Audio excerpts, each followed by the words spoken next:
My guest today is Professor Danielle Allen, who's Professor of Political Philosophy, Ethics, and Public Policy at Harvard University. As a scholar, she currently concentrates on the Democratic Knowledge Project and on the Democracy Renovation Project. Her latest book is Justice by Means of Democracy. Welcome, Danielle. Thank you so much, Gill. Appreciate your having me. Yeah, thanks for doing this. These are topics of great interest to me. I have no background in them. So I'll put my bias on the table before we go on. Mm. So I don't have any political affiliation. I'm an independent in the U.S. I grew up in India, which used to be a democracy. I don't know what the status is, but still seems sort of on the edge, so to speak. Right. Yeah. My grandfather and my wife's grandfather father were senators in the state, one of the smaller states in the US after independence. Mm-hmm. So I used to spend a lot of time with my grandfather when I was growing up. I had no interest in politics. He had the BBC, the British Broadcasting Corporation news service on all the time. And the only thing I was interested in was the sports, the cricket news. And so so I sort of grew up, in a political family, but with no interest in politics. And then, I went to engineering and economics. So I think some aspects of what we're going to talk about have some relevance for all of that. So I want to go into your book. Um, so the book is called, I'm looking for the title here. It's called Justice by Means of Democracy. Justice by Means of Democracy. That's a very interesting topic. So give me a sort of a snapshot of the book. What about the major themes in the book that we should talk about? Sure. Well, let's see. Trying to figure out the right way. Well, first of all, just thank you for having me. Thank you for sharing your background. Actually, maybe before I share the themes of the book, I will say that, like you, I come from generations of people with civic commitments. My grandfather on my dad's side helped found one of the first NAACP chapters in Northern Florida in the 40s. Now, my mom's side, my great grandparents helped fight for women's right to vote. So I grew up amid people who believe that empowerment is the bedrock for human thriving and well-being. They fought for the right to vote because they believed in order to thrive, people need to steer their own lives and their private lives, but also have a real stake in steering together in our public life. Yeah. When I then came to go to graduate school in political philosophy, I found that this commitment to empowerment wasn't actually really present in most of my political philosophy courses.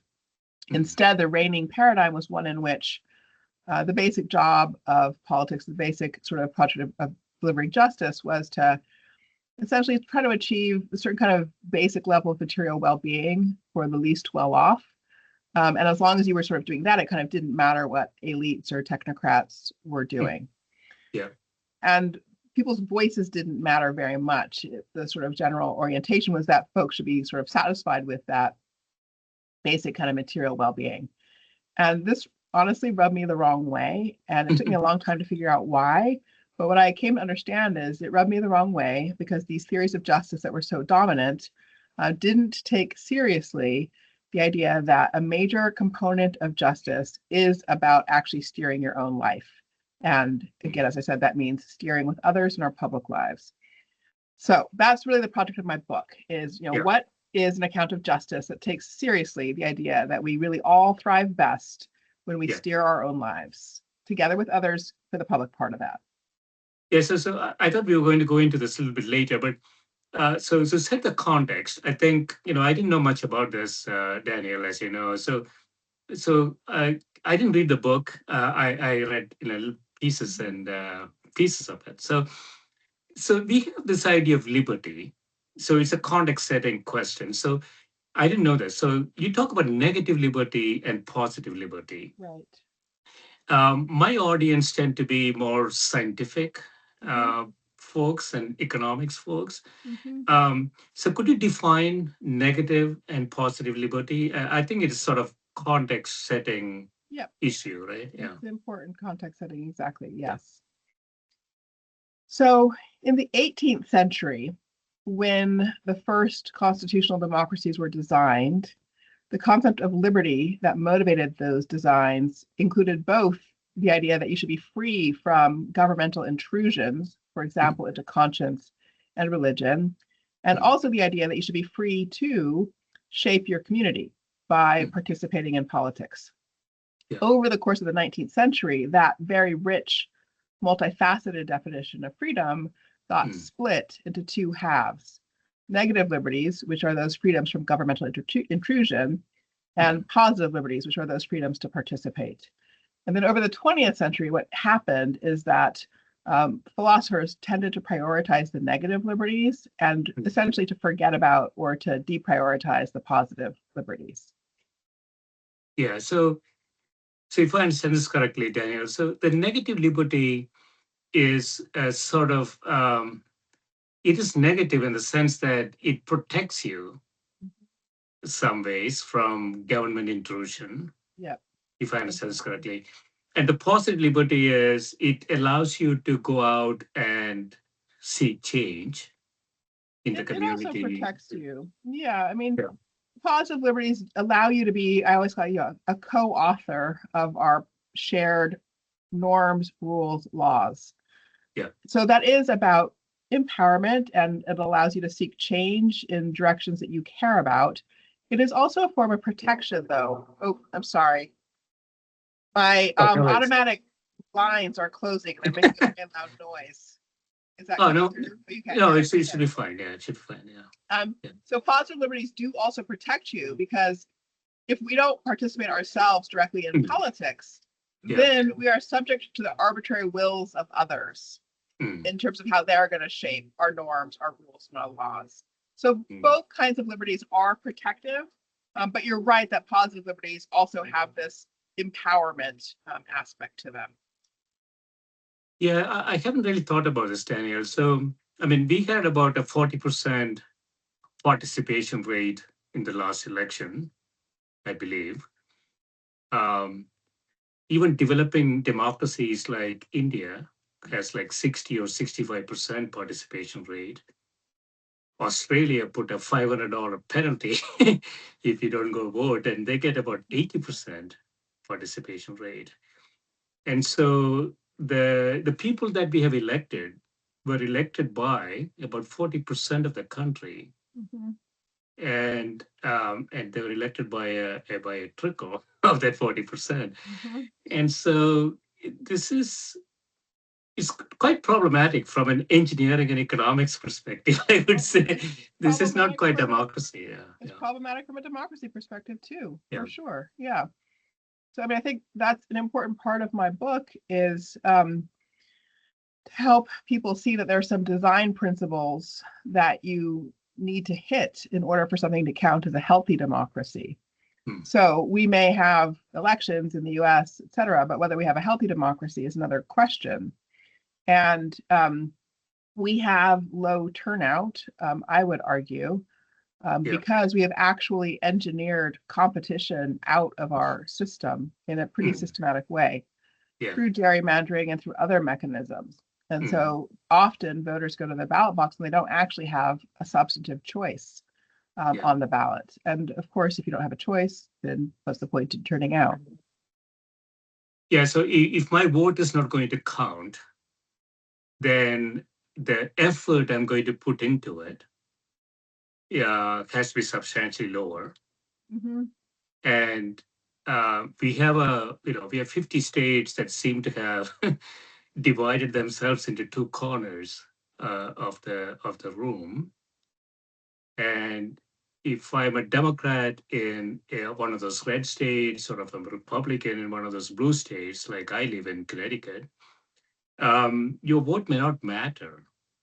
Um, and so it is sort of pushing in that direction, right? It's dividing the country more and more into the corners.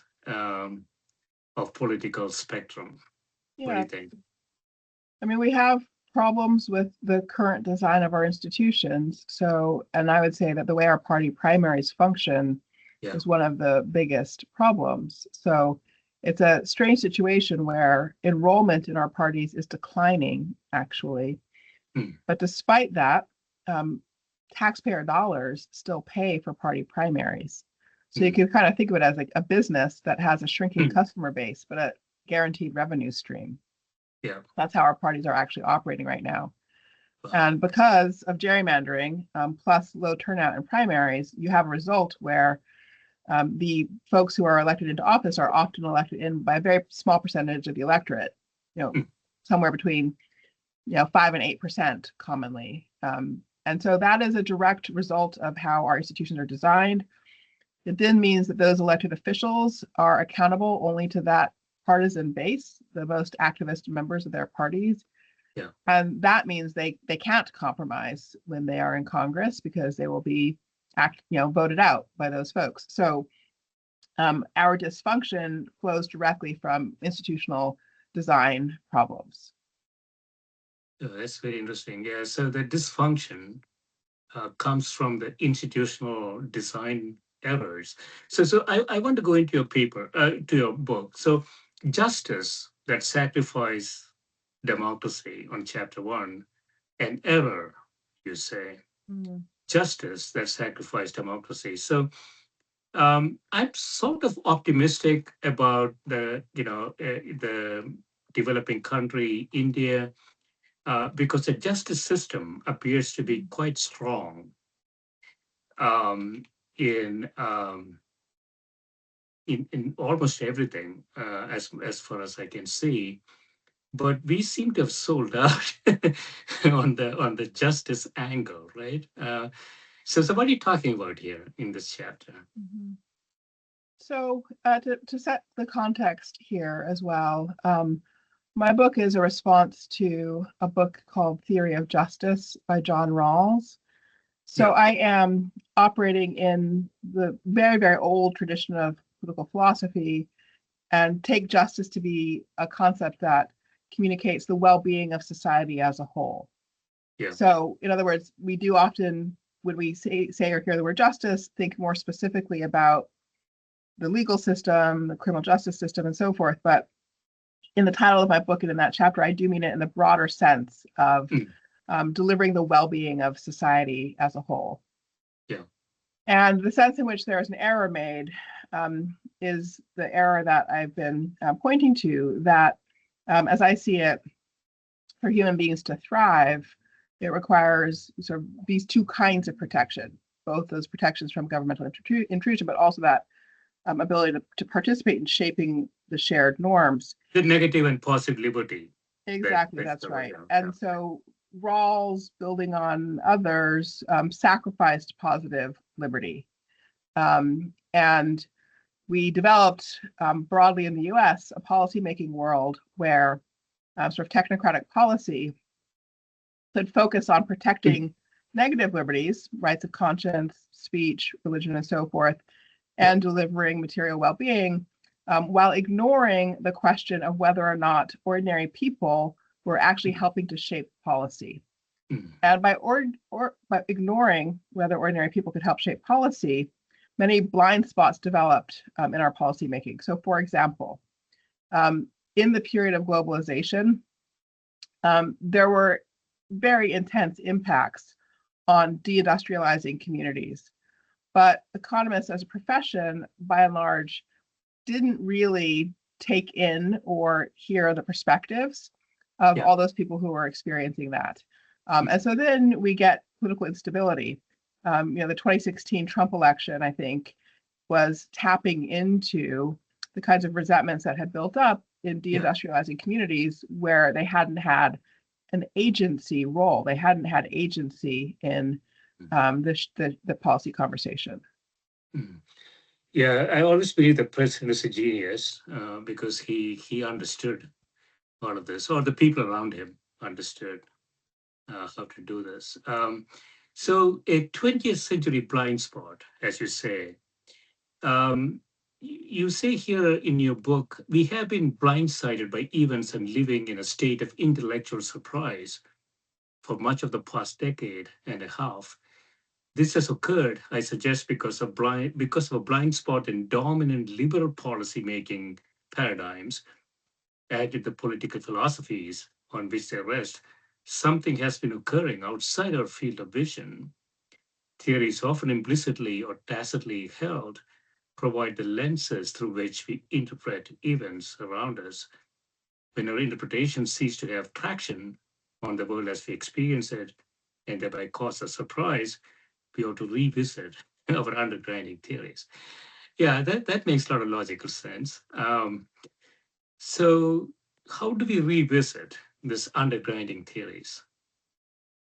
Well, I mean, so that's the project of my book is to do that, is to identify the philosophical errors that were made in earlier generations and then to correct them. So I think it's, Keynes who said at some point that sort of much of current, his current policymaking is really the leftover memory of the theory of a philosopher or economist from an earlier generation. And I think that is true in our time as well. So you have to figure out what conceptual mistakes have people made, and then what are the alternatives. So the conceptual error, I think, was to not understand that channeling people's voice into policymaking is actually necessary to have all the knowledge resources needed for sound policy. So then the question is, okay, what's the alternative? How do you actually do that in a way that doesn't make things too slow or overweight misinformation and disinformation and the like? Expertise still needs to have a special role. How do you, sort of increase the amplification of the voice of ordinary people without undermining expertise? And these are the kinds of questions that have to be answered if you're going to try to move in a new direction and away from the older paradigm. Yeah, so one thing I, sort of thinking about, Danielle, is that, for a naive person like me, it's a question of objective function. So when people say this is what we need to do, they're sort of trying to optimize something, I would imagine. Otherwise, it doesn't make any sense. But we all have different objective function. And so I mean, we've got 8 billion people now. Um, and maybe half of them don't have enough to eat. uh, we are in a tough spot, actually, if you look at it globally, right? Most of these objective function optimizers have no clue what's going on outside the US. Um, so it's an objective function optimization issue that is sort of incongruent. I mean, everybody has a different objective function, and so when a policymaker rises to the top, or an autocrat rises to the top, if he or she doesn't understand the system, he or she will sub-optimize for a limited group of people. That's I mean, we have seen that all around the world, right? Yes, I mean, so that's essentially, so my book is an argument about the alternative to that, precisely because human plurality is the basic fact of politics, that everybody, having a different optimizing function as or objective function, as you said. Human plurality is the first fact of politics. And human thriving, I would say, depends on freedom or autonomy. I know I'm repeating myself here, but so then the question is, how do you square those things? Yeah. And democracy is the answer to how you square those things. So democracy is a set of institutions whose purpose is to deliver shared decisions that can optimize for the safety and happiness of the whole. That's not going to align with any given individual's safety or happiness by definition. That's essentially impossible.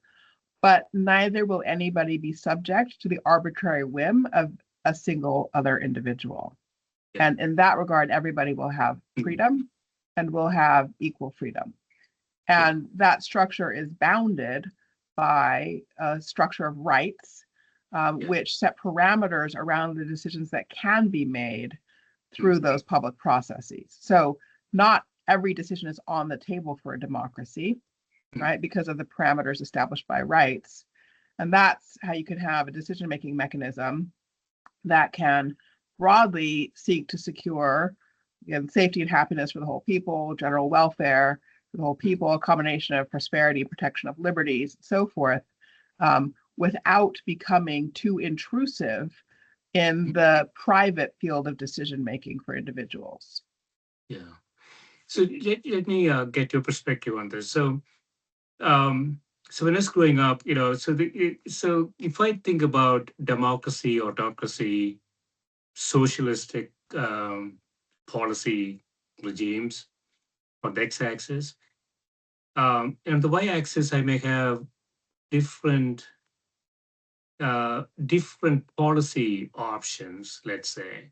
So I'm thinking, the state that I was growing up in, India, is the first democratically elected Marxist government in the world. Um, the Soviet president would love this phrase. Um, it's first democratically elected Marxist government. So, um, I mean, I, I'm not very impressed by that. My grandfather was on the other side of the equation in the first assembly. Um, but the state has zoomed up from one of the poorest states in India to the one of the richest states in India.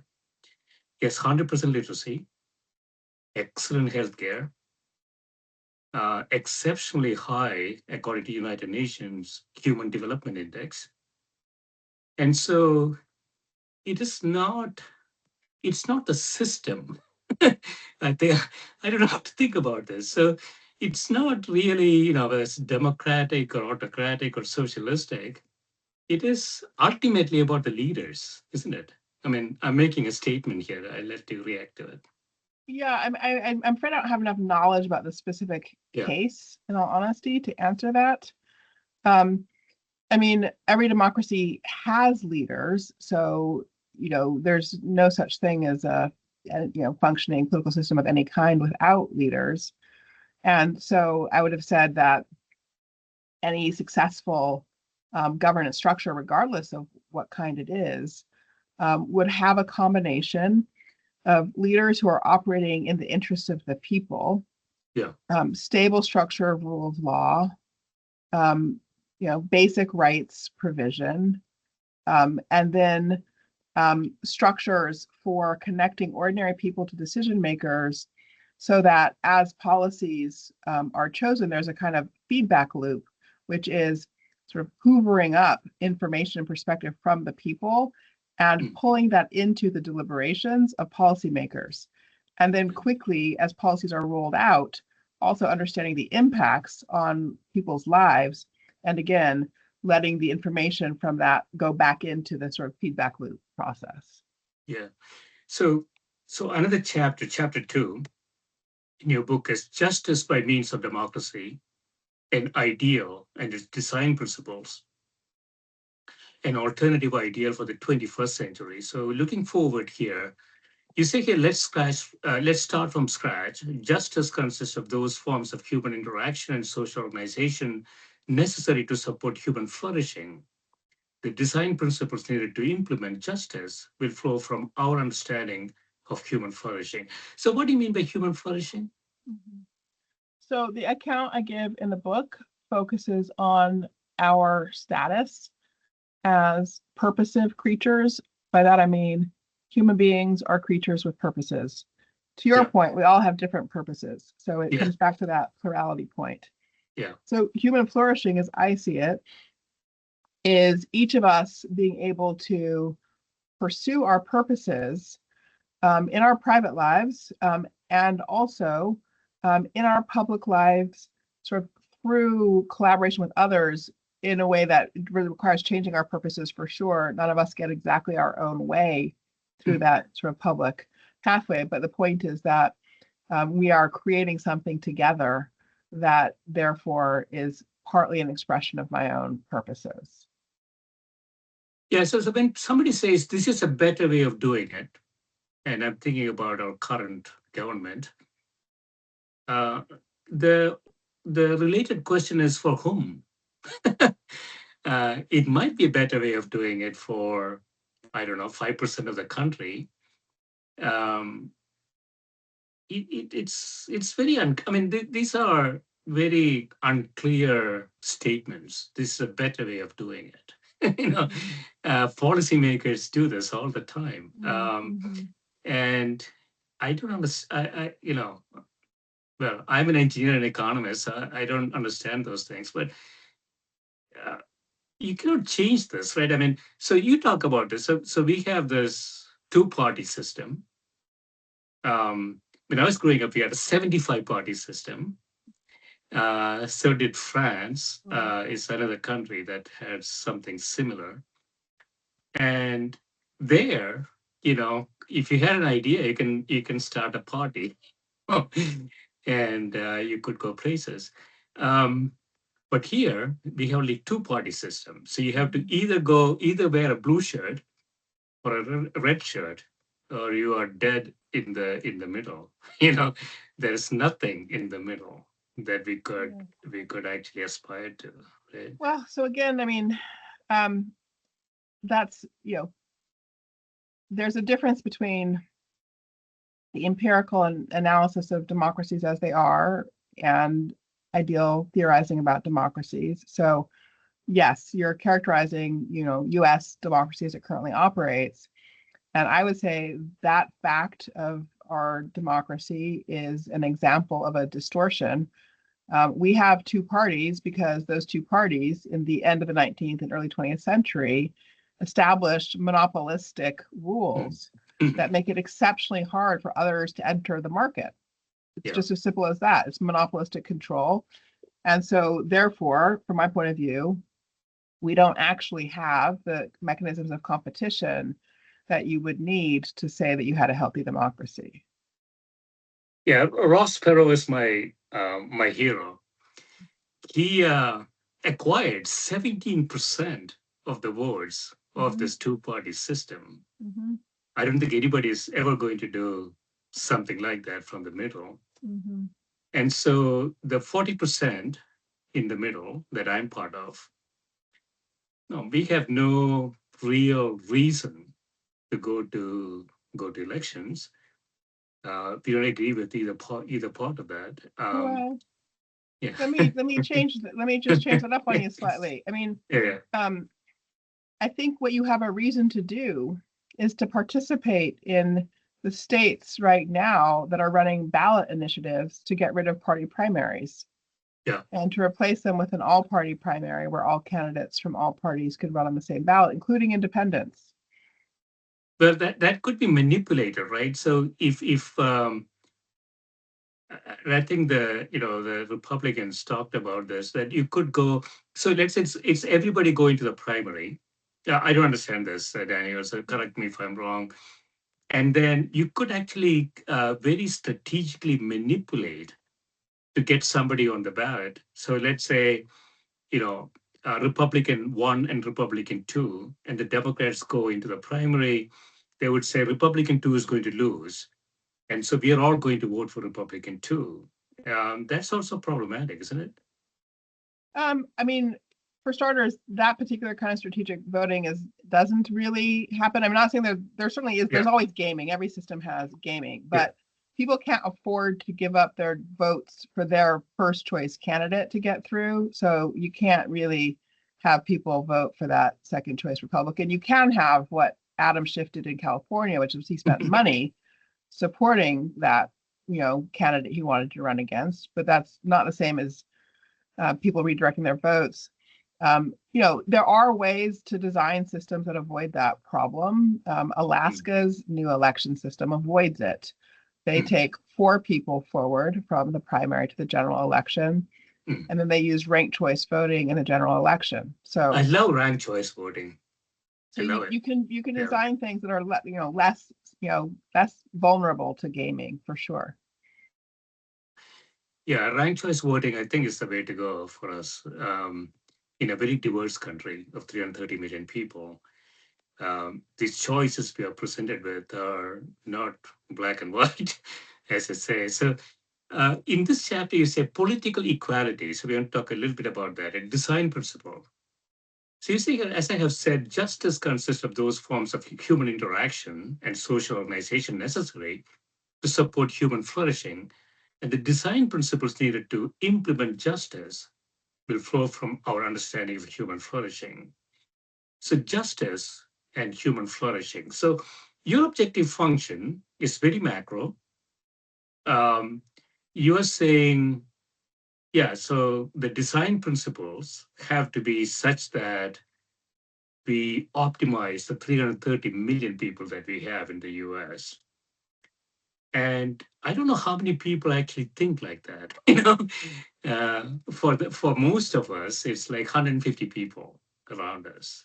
So how do you so when you talk to your students at Harvard, how do you get this idea through?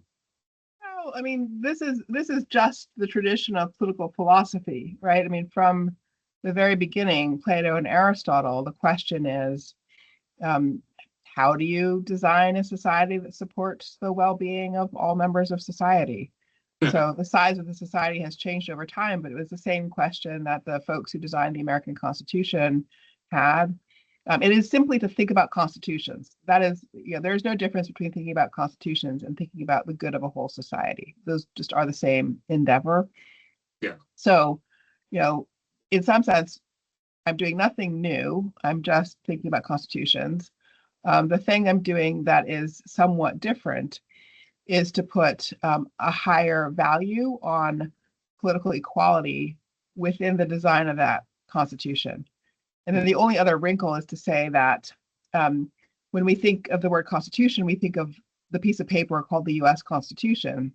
And I would say that, yes, that is a core part of our Constitution, but it's not the only part of our Constitution. There are all kinds of rules and institutional structures that we operate that have a kind of constituting consequence or effect. They are so structurally effective that they might as well be part of the written Constitution. Although luckily, since they're not, they're easier to change. So for example, again, the kind of monopolistic regime of our existing two parties, that's functioning in a constitutional way. It's defining everything about our political choices and our political possibilities. The good news is it's not actually in the written constitution, so we could actually change it pretty easily. So that's the kind of thing I'm trying to get people to focus on. I don't know if you can change it easily, but from I guess from a legal perspective, you're saying it is changeable. Right, from a legal Because perspective. Yeah. yeah, so from an economics standpoint, I mean, it's really difficult to get an independent elected in the US anymore.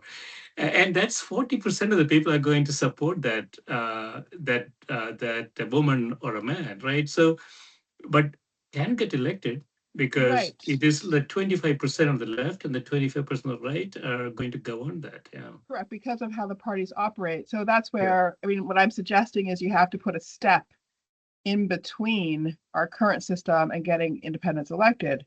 And the step in between is that you have to actually change the election system. Yeah. And changing the election system is reasonable. We change our election systems periodically. The one we have now was the product of the early 1900s when the parties locked in a set of rules to maintain monopolistic control. So 4 states have managed to change their election systems. Which four? Louisiana, California, Washington, and Alaska. They don't Wow. have Okay. party primaries. 2 So states, three of these are red states.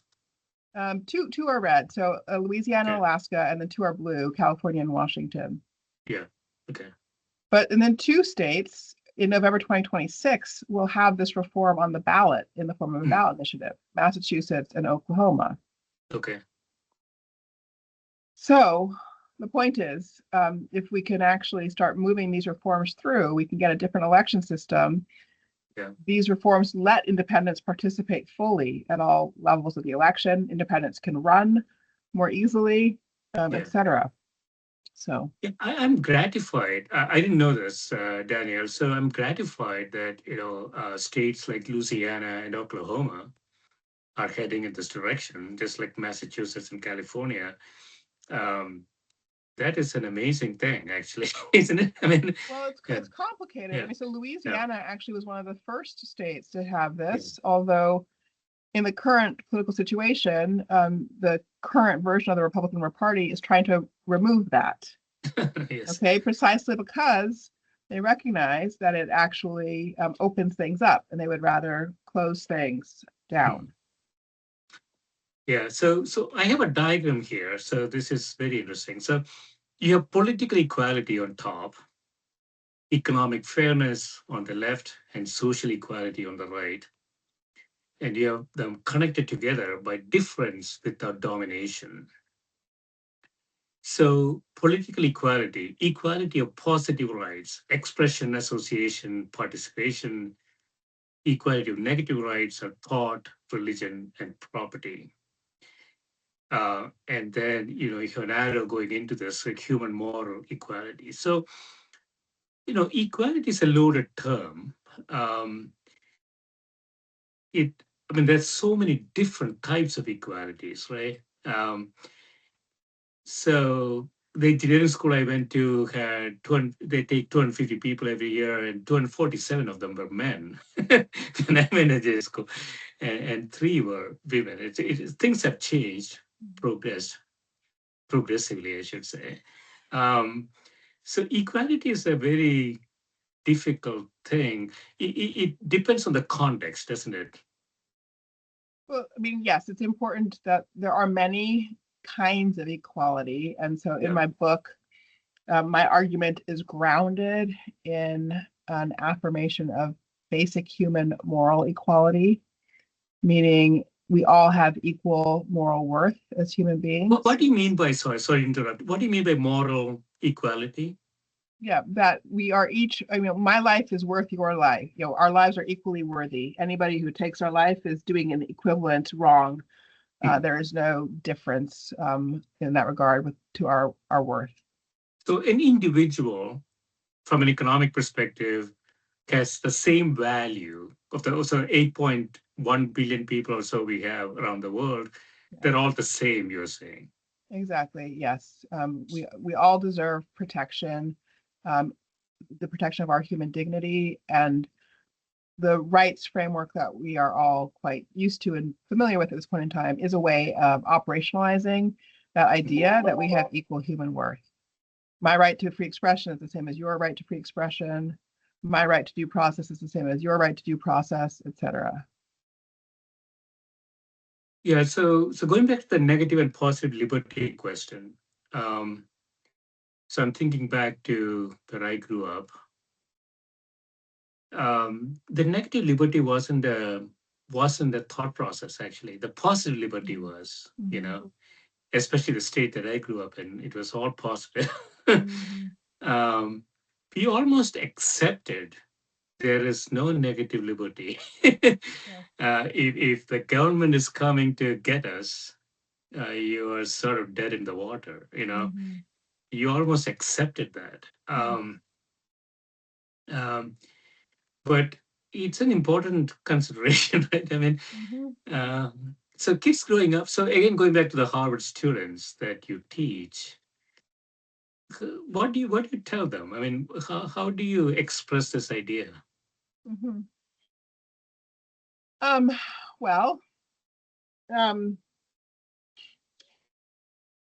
maybe I'll focus on the visual that you were just referencing, Yeah, yeah, and the idea that human moral equality um, motivates the need for political equality.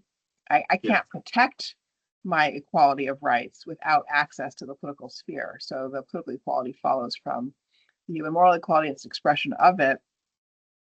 And then, I mean, what that visual is articulating is when we protect these sets of rights, including the negative liberties, lots of beautiful human differences will emerge.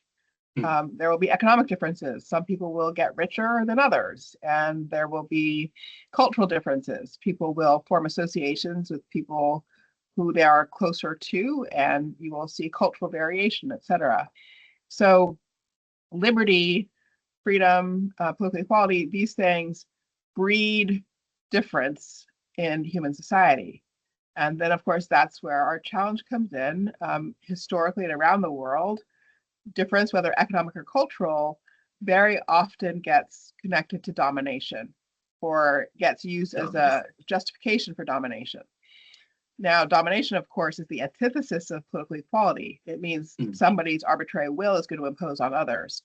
So protecting political equality means you have to kind of block or undo the emergence of domination where it emerges. So then in our conversations in class, that's the question. So if you have economic difference emerging, how can you both let that happen and protect that, but avoid it turning into domination? And then same thing for social policy. So in the economic context, for example, that might mean thinking about a firm and, well, what kinds of rights inside a firm should employees have so that they're not dominated by the experience of how the labor market operates. And there's a philosopher named Elizabeth Anderson who's written a lot about this. It can be small things. It can be things like, do you have control over scheduling, or is your schedule being changed around on you at the last minute? That, there's a big movement right now for policy that requires stability of scheduling. And that's completely understandable because without that, people are being dominated. They can't actually manage their personal life when their schedule is being yanked around all over the place. So that's a very small example of how domination can show up in an economic relationship, but just to give you a sort of sense of it. Yeah, it's really interesting, Daniel. So I was in a beautiful company in the 90s. It's called Hewlett-Packard Company. And Lou Platt was the CEO of the company. And there was no hierarchy. This is the 1990s. It just changed so dramatically after that. And they used to call it management by walking around. The job of a manager is to really support employees, not manage them. Managing is a really bad way to do it. So we have companies now who, some of them in Silicon Valley say, hey, all the employees have to come back to the office and sit in this cube and type on the computer. Doesn't matter what you produce, but you have to do that. Management is really a bad way to do it. And so, so I'm thinking. So I want to go to another chapter here, part 2 of that. So we'll finish up with this. I know that you have to go. Subsidiary ideals of justice for each domain. What the domains you talked about here? The economic domain, the social domain, and then the domain of core political institutions. Okay. So in the economic domain, what do we find there? Well, my focus there is on the idea of empowering economies. So the idea is that if what we're trying to do is develop policy that supports political equality, it supports difference without domination, we need to ask the question of what kind of economic policies leave people in a position to fulfill their duties and responsibilities as citizens. This is actually the same question that George Marshall asked after World War II when he was shaping the Marshall Plan investment in Europe. The idea was that American surplus should be invested in the kind of infrastructure that would make it possible for a free society to function in Europe. And that's a very sort of specific way of thinking about economic policy. So in other words, it's not thinking about distribution first. It's thinking rather about whether or not the infrastructure is in place such that people can operate their lives and in ways that support a free society specifically. Sort of a top-down design, Oh, it doesn't have to be top-down exactly, but it's just a question of like, which things are you analyzing? So for example, for several decades, our focus on economic policy was really often on a combination of growth and taxation. Generate growth and then redistribute through taxation. But that is focusing entirely on the question of material allocation.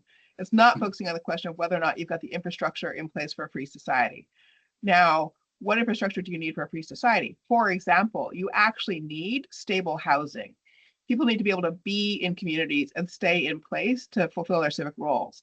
For the larger objective function, so to speak. In this, yes, exactly. Yeah. But so the current American housing crisis is a crisis of economic policy failing to deliver an empowering economy for the American people. Yeah, so that's really interesting. So from a policy perspective, so going back and say, so given the status quo, take what we have. We have a system, two-party system, and we have a president, we have a Senate and a Congress. Given the status quo, how do we go forward? I mean, can we make this any better than we currently have? Well, so I spend most of my time working on democracy renovation. Yeah. And that is both about redesigning our institutions so they function better for us, and it's about reconnecting people to their civic power, experience, and responsibility.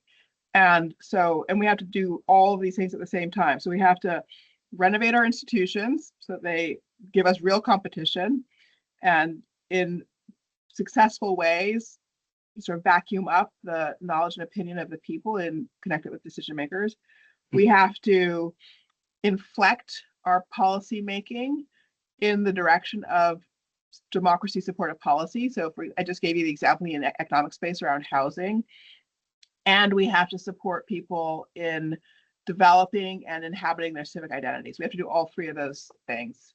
And so the first one, renovating our institutions. First step, get rid of party primaries. I would come back to that one, right? Those ballot initiatives that I was describing. Exactly. Yeah, tell me a little more about this. I don't know anything about this, Daniel. So how would you transform the party primaries? What would be the prescription that you would put in? So basically, in November 2026, voters in Oklahoma and voters in Massachusetts will vote on ending party primaries for state and federal races and replacing them with what's called an all-party primary. So as a voter, when you step into the ballot box, you get one ballot with all the candidates from all the parties. And so anybody can vote for, so you essentially breaking the two-party system that way. Yeah. Breaking the election, and not breaking the parties, actually forcing the parties to compete in relationship to the whole electorate. So right now they have a captured group of people and a shrinking group of people. They don't have to compete to the whole electorate, okay? So it's actually putting the parties back in an environment of full competition with the whole marketplace of voters. So they have incentives to become healthier parties. Independents can participate equally alongside people from parties as candidates on that first primary ballot. It will bring a lot of independents back into the process, I would imagine. Yeah. Give them a lot of choices. Yeah. Exactly. Yeah. Yeah. So that's it. So that's, so how do you do that? First of all, you got to get legal language that the Attorney General passes. Both Oklahoma and Massachusetts have done that.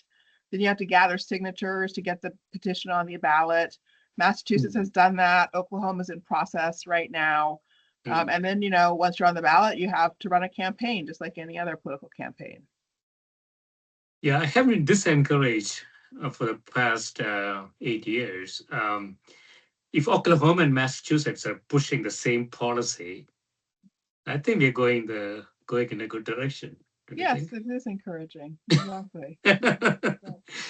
So do you have any, I know that I have to let you go. Do you have any closing thoughts? I mean, we didn't get through the book. That's okay. It's a long, dense book. No, I appreciate you taking a look at it. What I would love to do is recommend another guest to you. Yeah. One of my colleagues here from Harvard, he's an emeritus professor from Harvard Business School, Malcolm Salter, Salter. He has a great book called The Fading Light of Democratic Capitalism and What to Do About It. Yeah, I would love to talk to him. Yeah, so I think you would. I think you'd have a great conversation. Can you send him a note? Sure. Saying, this could be interesting. Yeah.